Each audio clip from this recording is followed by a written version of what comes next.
Remittance বাংলাদেশের অর্থনীতির প্রাণশক্তির ভিত্তি স্থাপন এবং দেশের শ্রমিকদের কল্যাণে যুগান্তকারী পদক্ষেপ গ্রহণ করেছিলেন সাবেক রাষ্ট্রপতি জিয়াউর রহমান। পরবর্তীতে সেই ধারা সমুন্নত রেখে শ্রমিকদের সঙ্গে একাত্মতা ঘোষণা করেন বেগম খালেদা জিয়া। মহান মে দিবসের আলোচনা সভায় এমনটাই বলেছেন রাষ্ট্রপতি মোহাম্মদ শাহাবুদ্দিন চুপ্পু। এ সময় স্বার্থান্বেষী পক্ষের প্ররোচনায় শ্রম অসন্তোষের মতো ঘটনায় যাতে শ্রমিকরা না জড়ায় সেই আহ্বান জানিয়েছেন রাষ্ট্রপতি। দর্শক, বিস্তারিত ফরহাদ ইবনে মালিকের প্রতিবেদনে।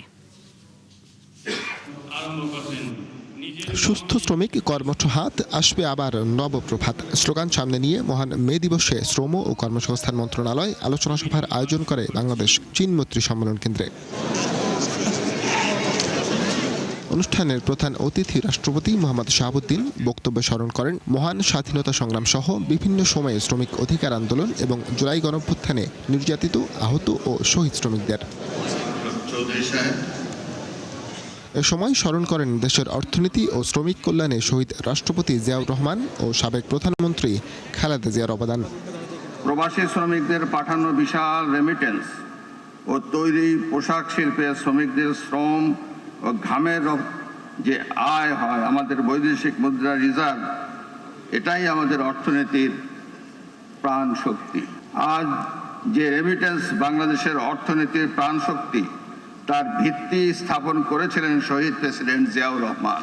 পরবর্তীতে সাবেক প্রধানমন্ত্রী দেশনেত্রী বেগম খালেদা জিয়া সেই ধারা সমুন্নত রেখে শ্রমিকদের একাধিক সমাবেশে শ্রমিক সমাজের সঙ্গে একাত্মতা ঘোষণা করেন। তিনি শ্রম আইন 2006 প্রণয়ন ও শ্রম কল্যাণ ফাউন্ডেশন প্রতিষ্ঠা সহ শ্রমিকের অধিকার, কর্মসংস্থান ও কল্যাণের ভিতকে আরো বিস্তৃত করেছিলেন। বক্তব্যে তুলে ধরেন বর্তমান সরকারের দায়িত্ব নেবার 2 মাসের মধ্যেই শ্রমিকদের জন্য সরকারের নানা পদক্ষেপ। মনে করিয়ে দেন রেমিটেন্স যোদ্ধা ও পোশাক শ্রমিকদের অবদানের কথা। দায়িত্ব গ্রহণের মাত্র 2 মাসের মধ্যে সরকারি মালিকানাধীন বন্ধ চিনি কল, রেশম, পাট ও শিল্প কলকারখানা চালু করে কর্মসংস্থান বৃদ্ধির উদ্যোগ নেওয়া হয়েছে। চলতি বছরের 6 মাসের মধ্যে পর্যায়ক্রমে 6টি পাট কল চালু করার চিন্তা ভাবনা রয়েছে।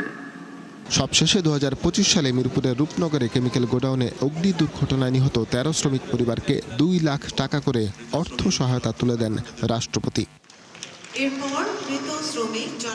ফরহাদ ইবনে মালিক, 71, ঢাকা। 2 লক্ষ টাকার চেক গ্রহণ